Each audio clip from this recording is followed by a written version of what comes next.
આંતરરાજ્ય નેટવર્કનો પર્દાફાશ વાડજમાંથી 35 લાખના એમડી ડ્રગ્સ સાથે દંપતી ઝડપાયું. ક્રાઇમ બ્રાન્ચે કુલ 36 લાખથી વધુનો મુદ્દામાલ કર્યો જપ્ત. અમદાવાદ શહેર ક્રાઇમ બ્રાન્ચે વાડજ વિસ્તારમાંથી એક આંતરરાજ્ય માદક દ્રવ્યોના વેપારનું કૌભાંડ ઝડપી પાડ્યું છે.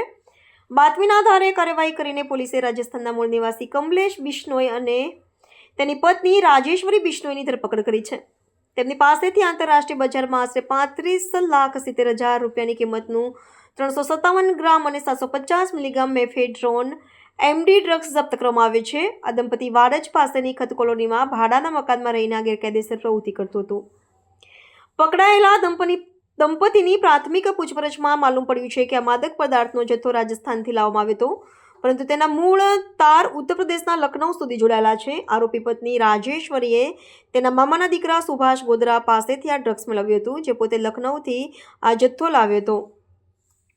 રાજસ્થાનના ઝાલોર જિલ્લાના રહેવાસી આ પતિ પત્ની છેલ્લા 4 વર્ષથી અમદાવાદમાં વસવાટ કરી ડ્રગ્સના છૂટક વેચાણનું કાર્ય કરતા હતા. પોલીસે ડ્રગ્સ ઉપરાંત રોકડ રકમ, મોબાઈલ ફોન અને વજન કાંટો મળીને કુલ 36.40 લાખ રૂપિયાનો મુદ્દામાલ પણ જપ્ત કર્યો છે. સમગ્ર મામલે ક્રાઇમ બ્રાન્ચે narcotics, drugs and psychotropic substances NDPS કાયદા હેઠળ ગુનો નોંધીને વધુ તપાસ શરૂ કરી છે. આ પ્રકરણમાં મુખ્ય સપ્લાયર સુભાષ ગોધરા સહિત સમગ્ર કડીમાં સંકળાયેલા અન્ય આરોપીઓને ઝડપી પાડવા માટે પોલીસે ચક્રો ગતિમાન કર્યા છે. અમદાવાદ શહેરમાં માદક દ્રવ્યોના નેટવર્કને તોડી પાડવાની દિશામાં કાર્યવાહી એક મહત્વપૂર્ણ સફળતા માનવામાં આવે છે. છેલ્લા 4 મહિનાથી આ પ્રવૃત્તિમાં એ સક્રિય છે અને એ લગભગ 5 થી 6 વખત સાંચોર ખાતે જઈને આ એમડી ડ્રગ્સનો ગેરકાયદેસર જથ્થો લઈ આવેલો છે. આ જથ્થો પકડાયા બાદ જે પણ માહિતી મળી છે એ માહિતી ઉપર અત્યારે કામગીરી ચાલી રહેલી છે. એટલે અત્યારે એ નામો અને એ જે માહિતી છે એ છુપાવી કેસને અને તપાસને નુકસાન કરે એમ અત્યારે જાહેર કરવામાં નથી આવ્યું.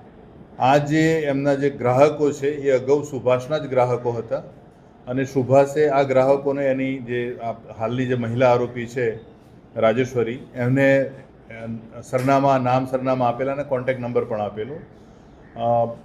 એ રીતે આ લોકો આ ગ્રાહકો છે એમના સંપર્કમાં આવેલા. સુભાષ સાંચોર ખાતે જ છે અને સુભાષ જે છે સુભાષ અત્યારે હાલ જે મહિલા આરોપી પકડાઈ છે રાજેશ્વરી એના મામાનો દીકરો છે. એટલે જ્યારે પણ એ લોકો હમણાં છેલ્લા 5 મહિના પહેલાં જ્યારે અહીંયા સુભાષ આવ્યો હતો અમદાવાદ, એ વખતે એણે રાજેશ્વરીને આ કામમાં મતલબ કન્વિન્સ કરી હતી કે આ તમે આ કામ પણ કરો તો તમને આર્થિક લાભ વધુ મળશે.